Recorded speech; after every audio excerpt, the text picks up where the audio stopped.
I'm still excited about yesterday. It really made my day to get that message from that lady. And she was like, her friends referred her to Lagosmatchmaker because they met their spouse on here. And I really do love referrals. I feel like that's the best form of, because you don't have too many questions then when a friend of yours did get a particular service and it was, yeah, so I'm really excited about that. People do get to find out about Lagosmatchmaker in very, very different ways. I remember the first couple that ever got married on our platform. So he found out about the about the platform from his then girlfriend. So she was on her phone and acting suspicious, dodgy, and when she goes to the bathroom, like he checks her phone and sees that she's planning to go for a mixer.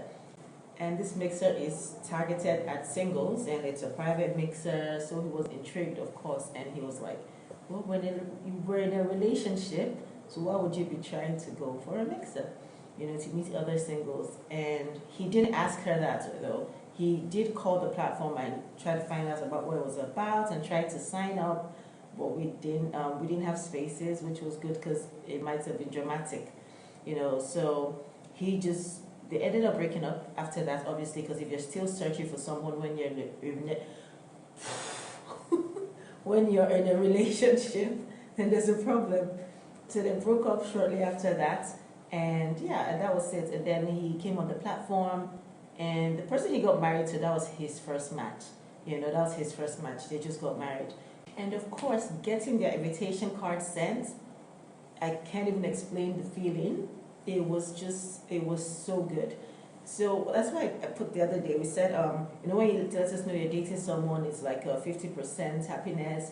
When you let us know you've done the intro and all that, it's like 90%.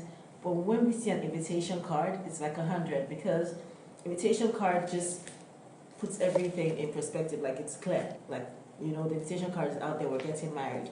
So getting an invitation card, like we got the other one, was it 2-3 days ago? That's from the regular membership level. Getting an invitation card is a different feeling entirely. It's just, I can't even explain it, but it's just the best feeling. Totally, hands down, it's the best feeling. When you get the invitation card, like these people are actually getting married. It's fantastic. Before I just get off point, today's topic is how to hunt for red flags in a stylish way. So, they always say don't hunt for red flags, be in the relationship in the moment, in the present, enjoy the process. When you tell people this, they're always like, well, I want to know if it's a go or not, so I want to see if these red flags do exist or not. So I don't want to just waste my time. And I do get where they're coming from as well, but I think the trick is in how to hunt for these red flags in a stylish way. So the other day we had the comment section, everyone was discussing about a guy that asked the lady for how much she earned, and everyone was like, that's too soon, that's not appropriate, that's not nice, and then people were like, okay, if a lady does it, is it different, the whole discussion was just long. So when you ask for that question, how much do you earn, you might come off as a gold digger. And in his situation, it could be different. He might have come up from a relationship where the lady wasn't doing anything. She was a liability, he was paying for everything, and he didn't want to have that anymore. So now he's looking for a relationship where the other person is doing something and has something for themselves. So he's asking these questions. Immediately he meets the lady, like, what do you do? How much do you earn? Because he doesn't want to get into what he wasn't before. But there are better ways to ask this question without, being so direct, so you don't seem like a gold digger or someone that's not serious. Yeah. So a way to ask this question, I think, like, number one question people usually ask is like, what do you do?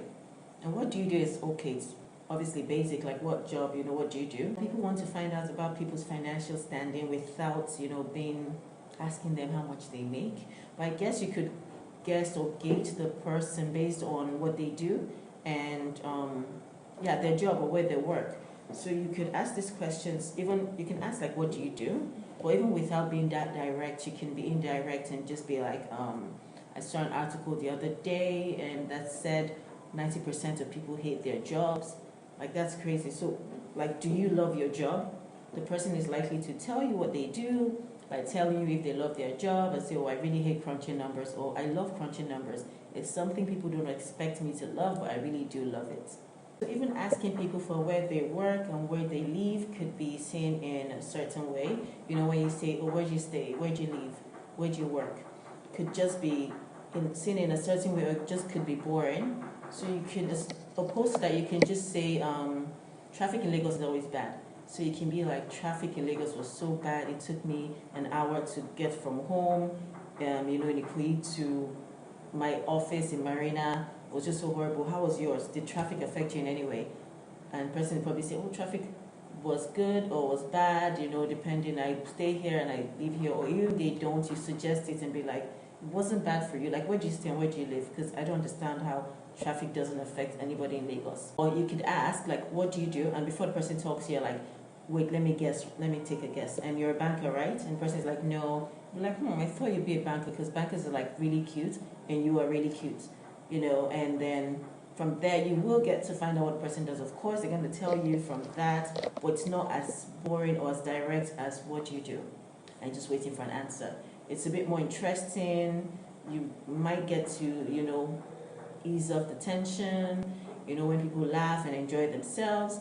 So yeah, there are lots of mini examples like that. If you do want some more examples, do let me know, because I haven't really sat to actually think out examples. But if you do want examples, let me know. I'm going to think it out and then, make another video about it. And any other questions you have, just, yeah.